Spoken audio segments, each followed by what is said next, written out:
Welcome to No More Mondays, the podcast that helps you navigate career challenges through the wisdom of professionals who have been at the same crossroads. I'm your host, Angie Callan, and I welcome you to join me each week as I chat with leaders, entrepreneurs, and employees who are here to share practical, tactical advice and some inspiration on how they arrived at career satisfaction. From job searching and career changes to going out on your own, we're breaking down barriers and providing actionable takeaways to help you take charge of your Mondays and ditch the Sunday blues. Welcome to the No More Mondays movement. Hello and welcome to No More Mondays, everybody. As always, I am your host, Angie Callan. I once watched an awesome TED Talk about how many of us are multi-potentialites. We have a lot of interests and strengths, and we don't necessarily have one kind of career or professional vocation we're driven to because we want to use our interests and strengths in many different ways. Watching that TED Talk definitely helped me, and I think talking to Rhyan Smith today is going to help further because she is also one of these people.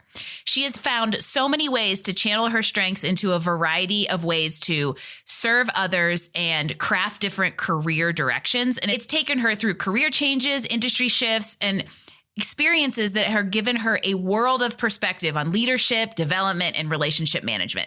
Here to give us her wisdom in training, marketing, small business, brand development, higher ed, and all kinds of things. Help me welcome to the show, Rhyan Smith. Rhyan, welcome to No More Mondays. Thank you. Thank you so much for having me. Yeah, you're welcome. I am, in the interest of transparency, I probably don't have as well crafted of like a direction of where this conversation is going to go. And I mean that in a really good way, because I'm excited for us to just get to know each other and probably find some very like perspectives and give everybody out there some advice on just all of the things that come into people like us that have a lot of interest and figure out how to use them. So let's start off by giving everybody out there a little bit of background, because you have a really interesting breadth and depth of experience. And I think we should fill everybody in, give everybody a little like your elevator pitch, your history, some background, and kind of where you're at. Absolutely. So I am an Indiana girl, born and raised. I went to small private schools and then went to DePaul University. And honestly, while I was there as a first generation college student, and so I just knew I needed to go to college. I knew that I wanted to go to law school, but I didn't necessarily have a codified route to get there. I graduated in 2008. Which if you know anything about what happened in 2008, you know that I graduated in one of the most difficult times in my lifetime for folks who were looking for work. And so I landed a job at Enterprise Rent-A-Car, and I say that was my very I just knew I didn't want to be there. It was one of those jobs where I was like, I don't know why I'm here. At one point I picked someone up and this lady was like, "Oh, honey, you need to go to college, get a degree." And I was like, I have a degree. I already did that. And I'm washing cars in a business suit. And I knew that was not it. And oddly enough, I had a situation where we had a reservation come over. And I knew that I wanted to book this reservation. I just had a gut feeling. And it was a college in Indiana. And they were booking rental cars for their admissions folks. And when I tell you, I wrangled that appointment, and the lady was like, you should go to college again. And I said, no, I have a degree. And she goes, you know what? I have a job opening. And she slid her business card across the table for me. And that opened the door for me to land in higher ed. And so I started working in higher education, very fortuitous, and ultimately I made a transition into sales. I was at major crossroads in my life. I don't think I shared this with you on the backstory, but somewhere in my background, I ended up being a domestic violence survivor. And so for me, I had to work safety, security, kind of all culminated into this series of risk factors. And I ended up having to make some moves and some pivots that were necessary for my safety.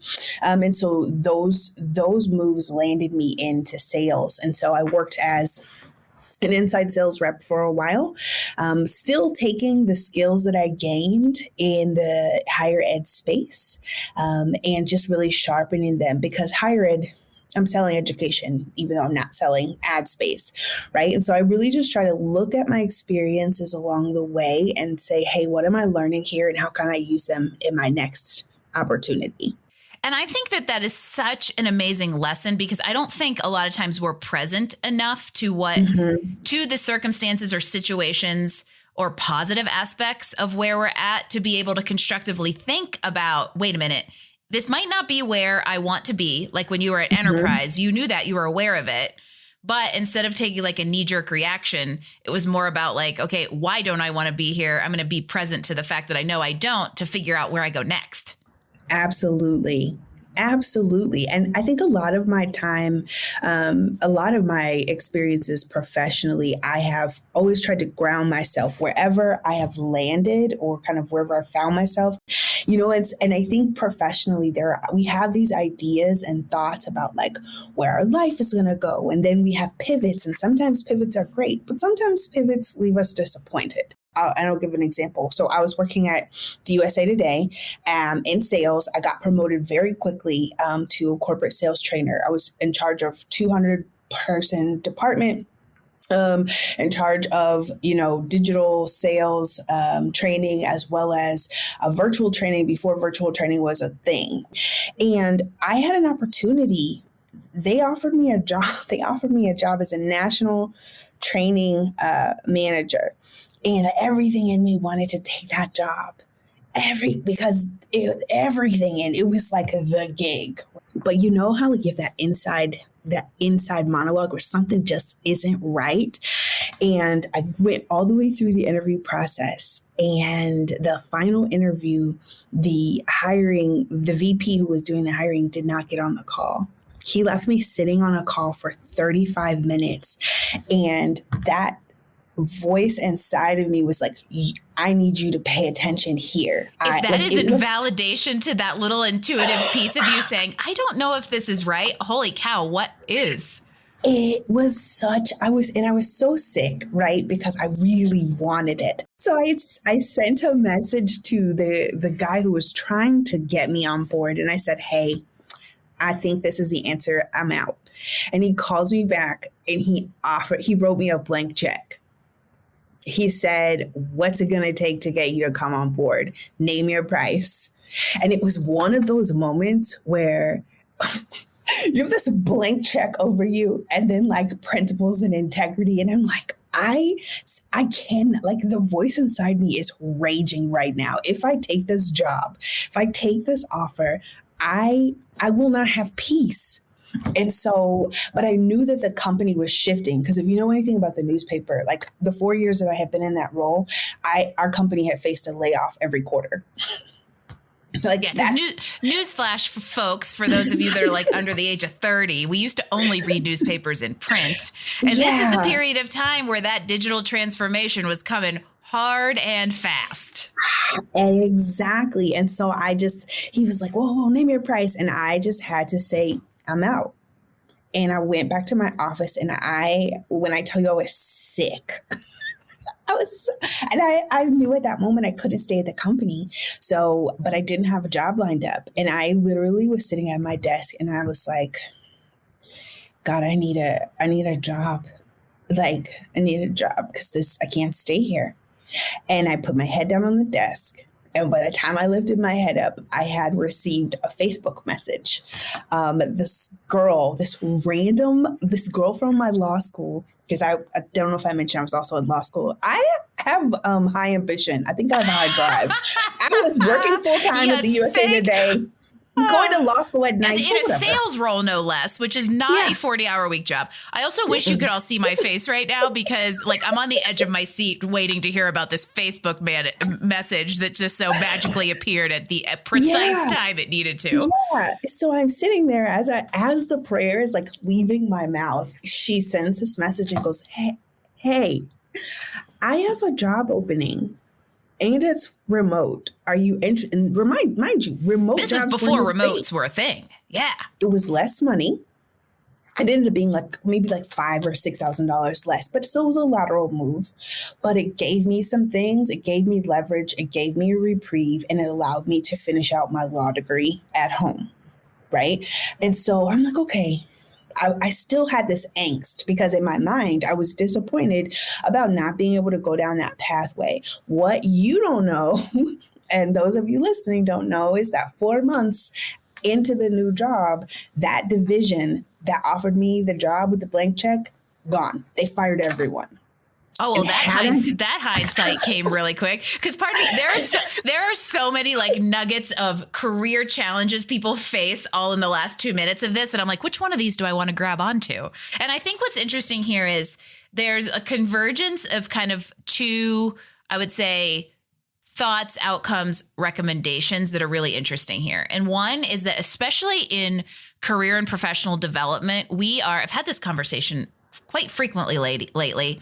We are really good at subduing the intuition and that like gut feeling and what the gut is telling us and making a head decision, which often too leads to purely financially motivated decision making, which that would have been. That blank check would have been, here's what my principles and integrity is worth, i.e. the sellout.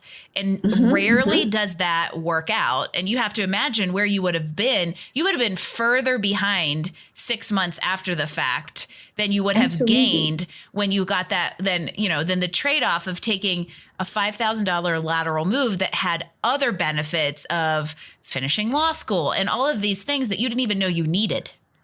Yeah, I didn't mention I'm a mom. And so like that was perfect for me. That's the third job. I know, right? And so what you're saying is so true because it was a defining moment for me.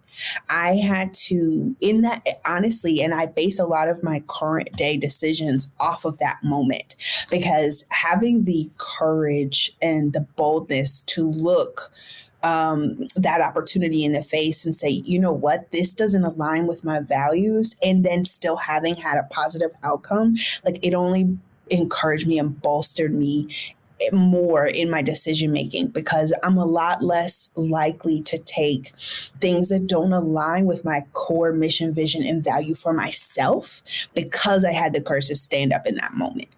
We talk so much about values alignment here. And it's really funny. A couple episodes ago, we chatted with Heather Welpley. She's a thought leader around that idea that like rules are handed down to us, like the life rules that are handed down to us through generations or life experiences that frame how we look at life and career and decision making.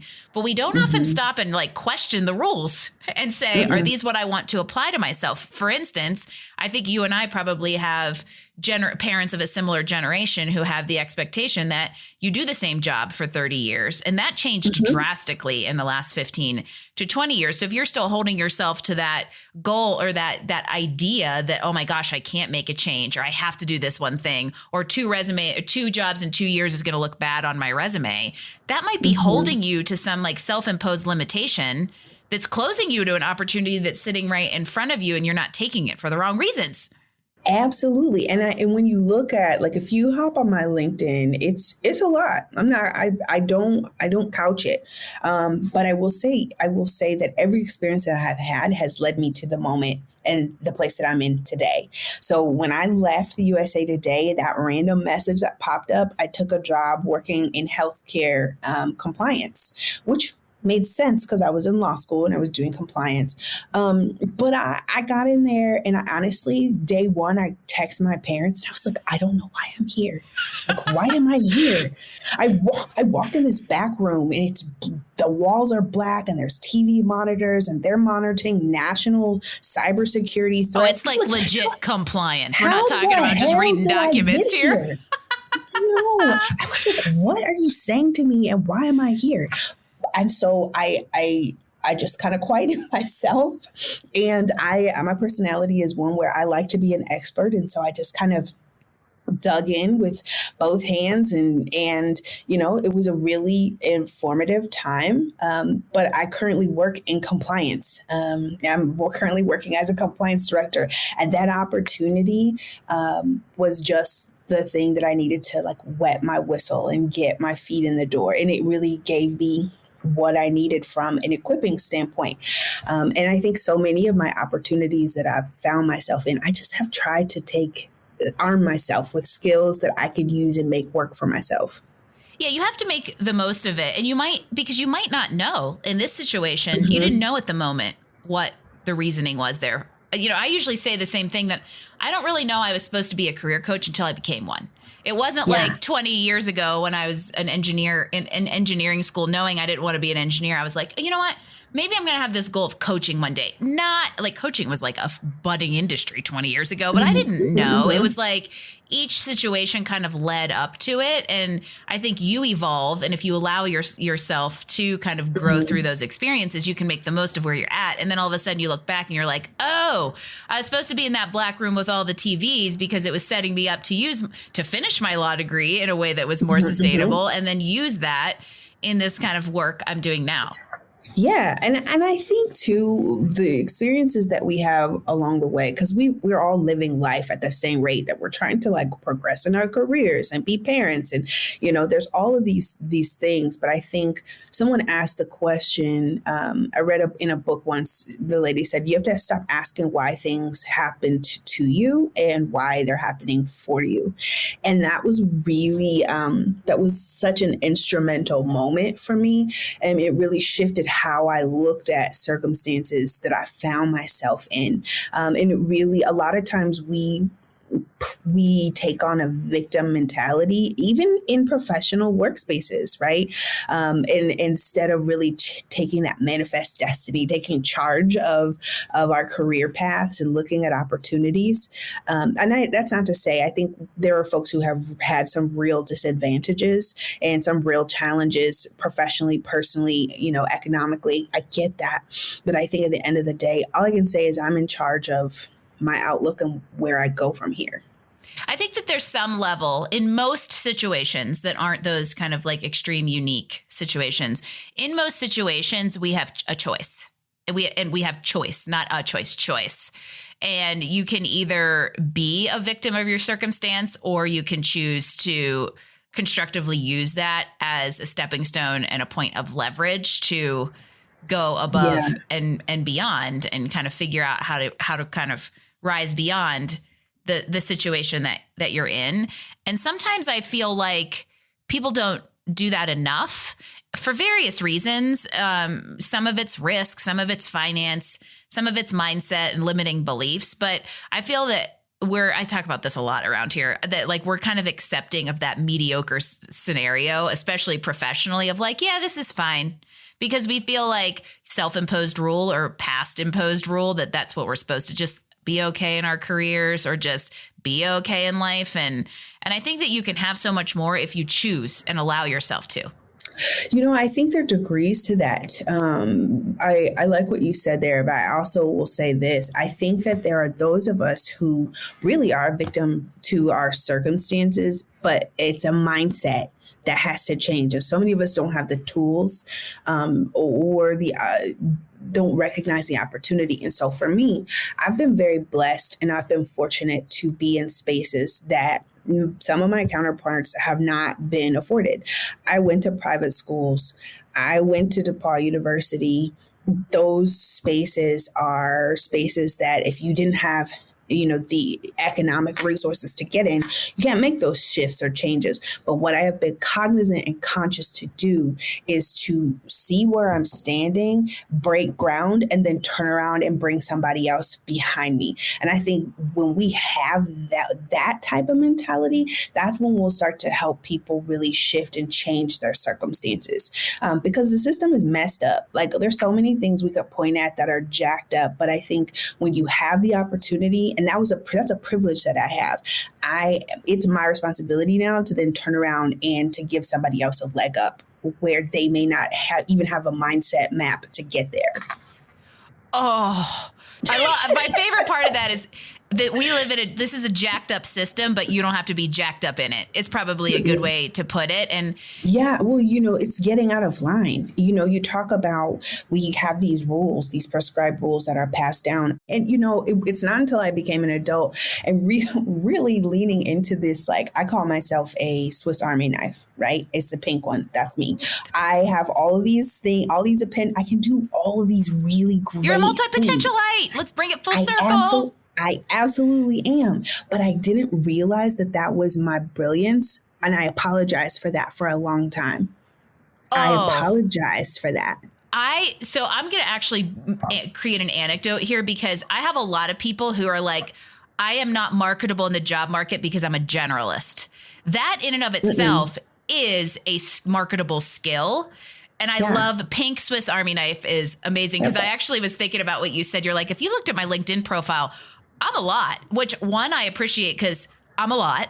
And also, two, this is why I was like, I'm looking at Ryan's LinkedIn profile. I don't know what I want to talk about with her because there's a lot here. We're just going to see where it goes. And it's gone in an amazing way, which actually brings me to something almost practical that I wanted to like shift into. So the pink Swiss Army knife led me perfectly to this idea of like, how do you manage that? I would say like emotionally, mentally, and actually logistically, like how do you manage the split focus, the different things you do? Cause business, work, mom, all of those things. How do you like allocate your time and actually manage the Swiss Army knife componentry? Therapy. No, I no, very seriously. I think for a long time, like I said, I apologized for the way that I showed up, but in the last couple years, and actually the pandemic taught me this. I had to recognize that I live my life with a lot of intensity. And but what it's led me to do is to welcome back the pieces of myself that I've been apologizing for. So I know that I am crazy detailed. I will create a business in 5 minutes flat, and it'll be thought out for the next 5 to 10 years, complete with Venn diagrams, complete with your profit loss statements. Like I could give you all the things. Oh, you are my sister from another mister. But I've had to learn that just because I have something in hand now doesn't mean I need to act on it. So I'm learning you are my sister from another mister. That's a hard lesson, though. When you're from the moment you were like, I'm intense, I'm like, oh no, here we go. Because I like literally, my husband is like, yeah, you're intense, especially when you go into business mode. You're intense. We all know it, and I'm the same way. I'm like, here's a business idea. Here's a business idea. Here's a business idea. Like I threw one out to the team yesterday, and my marketing manager teased me and was like, oh yeah, Angie, you're really good at adding workload to us. But it is hard when you're a person like that to know what Angie, not to execute on. But was it great? Was it a good idea? It was a great idea. It was an excellent idea. Of course it was. We spend gold. It is what we do. I want to go back to something that you said about kind of living in that authenticity that you have and no longer apologizing for different what I'm going to call strengths that you have, because I'm going to just guess that it is those very strengths that we apologize for that are probably the superpower and gift we were given to put out into the world. Yes, I would agree with you. So the name of my company, because again, I have all the things, but I own a company and it's called Brilliance HQ. And the purpose behind the company is I help folks to recognize their gifts and talents that they have apologized away and to show up in the marketplace 100% as themselves and to thrive, whether that's in entrepreneurship or professionally. What like tips and tools or resources do you have for people out there who might feel like you just said, they feel like, I can't quite be authentic, or I have these elements about me that I have to downplay or hide, or I just don't quite know where I fit? Like, what can somebody like that do to start moving forward? I would say two things. I'd say, and if you're in the initial phase, I would do what I call a resume dump. And that's where you take your skills, you put them all in, open up a Word document, unformatted, put your resume in there, and then go in and begin to look at the transferable skills that you have gained in a role. I do this a lot with athletes, right? Sometimes I'll work with an athlete and they're like, I don't have work experience. And I'm like, but you have leadership, you have this, you have this, you have this. Team player. And all of those. Yes, all of those things translate where you may not necessarily have had the experience. The other thing, the physical experience. The other thing I would say is to start attaching a value to those skill set that you're seeing. And from that value, identify what you're worth. Like really take a look at the positions that you're in and how they compare across the market from your pay, like your benefits. I really want you to like think about, what do I bring to the table? How am I being compensated? And how does that compare to the marketplace?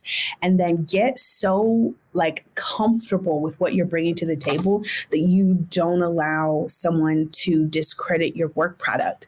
That is a lesson that I have had to learn over the years. I worked a job with a gentleman who it was the thing that made me launch into entrepreneurship. I have never had to defend my body of work so aggressively, but it was because I had already done the work and I knew what I was bringing to the table, not in an arrogant sense, but I wasn't going to allow someone else to diminish the value that I knew that I possessed. And it really has saved my life because it was a very toxic workspace. And so that would be my recommendation. All right. I would like to introduce y'all to the new head of Career Benders. You took all of those words right out of my mouth. Side note and shameless plug, if you do not know where to start with doing a giant resume dump of transferable skills, call me, because that is exactly where I start with people who are like, oh my gosh, I want to do something else, but I don't know what, or I don't have any transferable skills. Yes, you do. Yeah, yes, you just don't necessarily have the lexicon to know what to call them.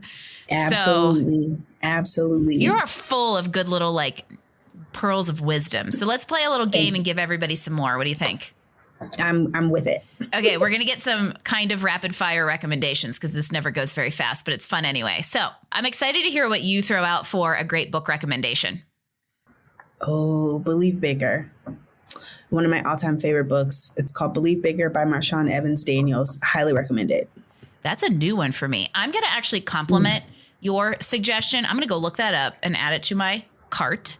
But I'm going to throw out on one that I just finished. It is Everything is Figure Outable by Marie Forleo. And the reason I'm going to throw it out is because it is very aligned with a few things you and I talked about earlier around like your belief system, not being refusing to be refused, and just also like knowing your superpower and strengths in this world. So yeah, you get a twofer in this episode. Ryan, what's your favorite movie? Pride and Prejudice. That is just one of those ones that if we still had a cable subscription where you just scrolled through a guide and it's on, no matter where in the movie, it's one of those movies that you've seen the last hour of about 79 times because you just can't not turn it on if it's on.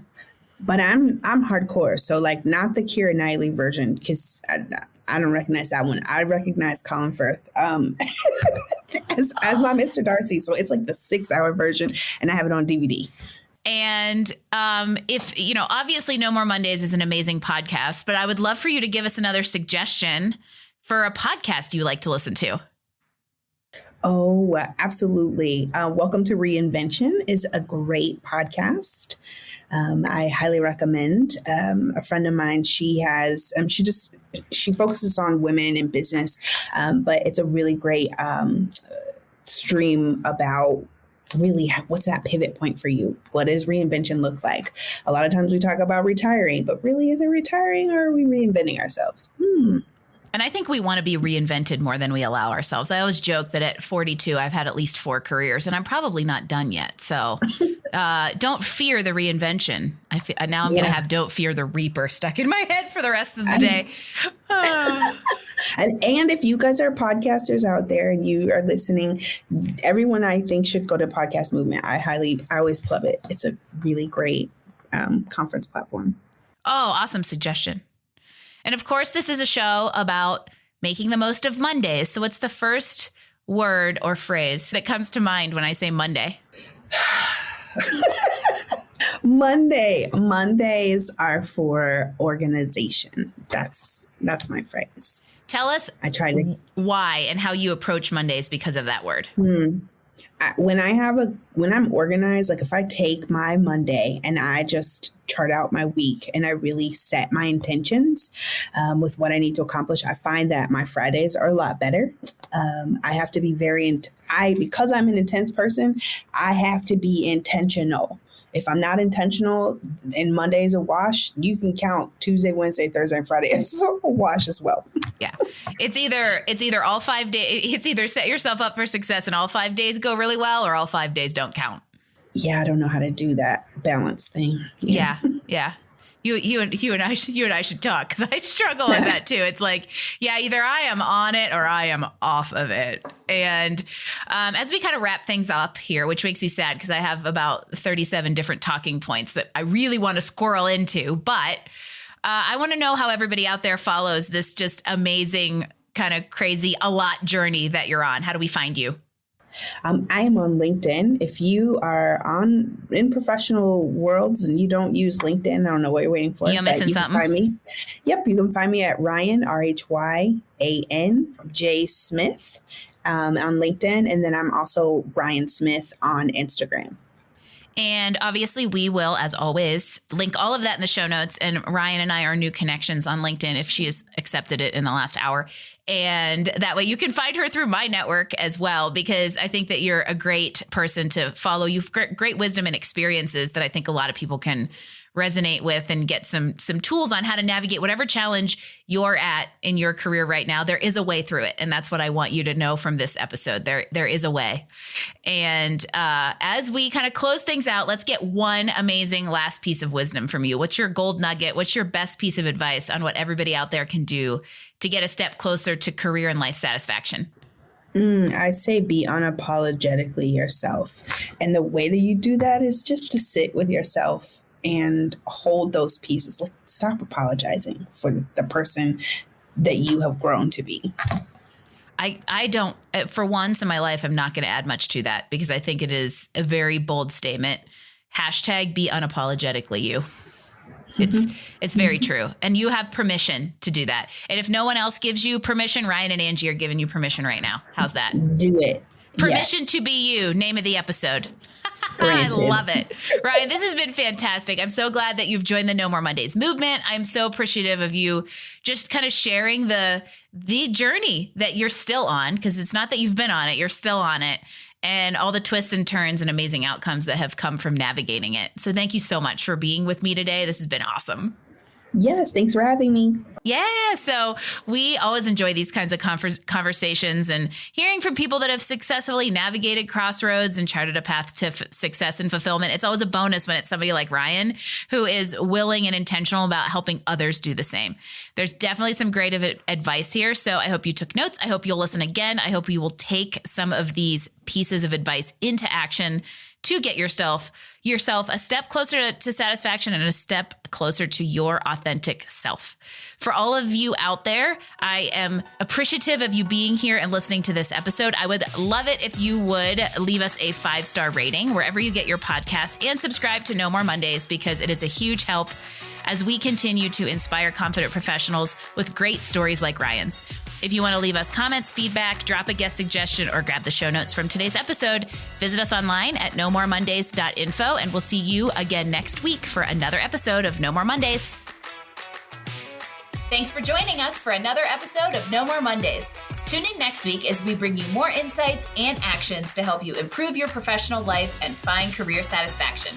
Don't forget, visit us online at nomoremondays.info for all the details, show notes, and recommendations from this episode. No More Mondays, we drop new episodes every Wednesday. No More Mondays is brought to you by Career Benders, Inc. in partnership with executive producer Jane Durkee. For more information about career coaching, resume writing, personal branding, recruiting, and entrepreneurship coaching services, visit our website at careerbenders.com.